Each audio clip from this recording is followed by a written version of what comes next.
এরকম লাল লাল ঝাল ঝাল দেখতে লোভনীয় মাছ ভাজা খেতে হলে কিন্তু গ্রামে থাকতে হবে। গ্রামের সহজ সরল মানুষের মতো টাটকা ফ্রেশ মাছগুলা খেতে হবে।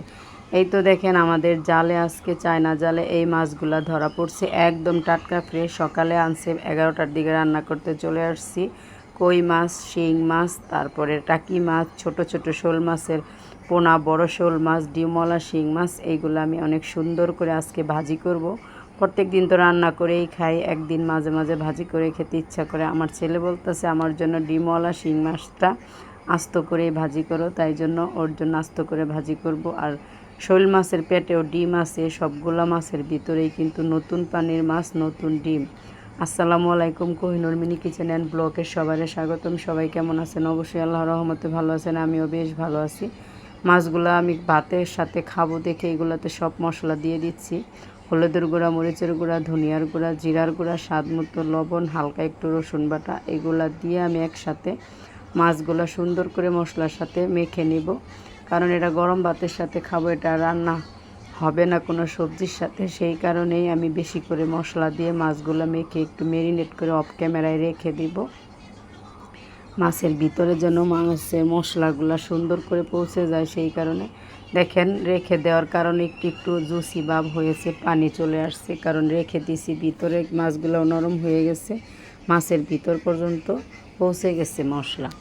এইখানে কড়াইয়ের মধ্যে দিয়ে দিলাম ফ্রাই প্যান, তারপরে সরিষার তেল দিয়ে সুন্দর করে কম আছে মাছগুলো আমি ভেজে নিচ্ছি। সবগুলা মাছ দিয়ে দিছি, এখন আলতু হাতে সুন্দর করে এগুলো আমি উল্টিয়ে পাল্টিয়ে নিচ্ছি।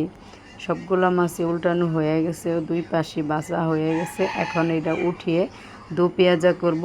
সেই প্যানে আরেকটু তেল দিয়ে দিলাম পেঁয়াজ কুচি, আর একটু তেলের প্রয়োজন হয়েছে, কাঁচামরিচ কুচি, পেঁয়াজ কুচি দিয়ে সুন্দর করে হালকা করে একটু ভেজে নেব। তারপরে দিয়ে দিলাম একটু রসুন বাটা, জিরার গুঁড়া, ধনিয়ার গুঁড়া, মরিচের গুঁড়া, হলুদের গুঁড়া। এভাবে আমার মা মাছ দু পেঁয়াজা করে ভাজার পর খেতে কিন্তু খুবই সুস্বাদু এবং মজা হয়।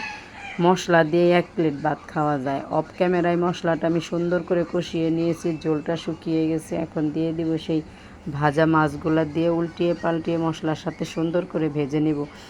আমার চ্যানেলে যে নতুন আছেন তাদেরকে অসংখ্য ধন্যবাদ। সবাই প্লিজ আমার চ্যানেলটা সাবস্ক্রাইব করে লাইক দিয়ে পুরো ভিডিওটা দেখবেন। আর যারা পুরান বন্ধু তাদেরকে অসংখ্য ধন্যবাদ, তারাও পুরো ভিডিওটা লাইক দিয়ে পুরো দেখে কমেন্ট করে যাবেন। বন্ধুদের কাছে একটু শেয়ার করে দিবেন, পরিচিত আত্মীয় স্বজনের কাছে একটু শেয়ার করে দিবেন। আসলে একা একা কিছুই করা যায় না, আপনাদের জন্যই তো সব কিছু করি, এত কষ্ট করে ভিডিও করি, এত কষ্ট করে সব ঠিকঠাক করে আপলোড করি। আপনারা একটু দেখবেন, ছোট্ট একটা কমেন্ট করবেন, সেই কমেন্ট দেখে মনের ভিতরে এত সুন্দর আনন্দ লাগে, ভালো লাগে, ভিডিও করার আগ্রহ বেড়ে যায়।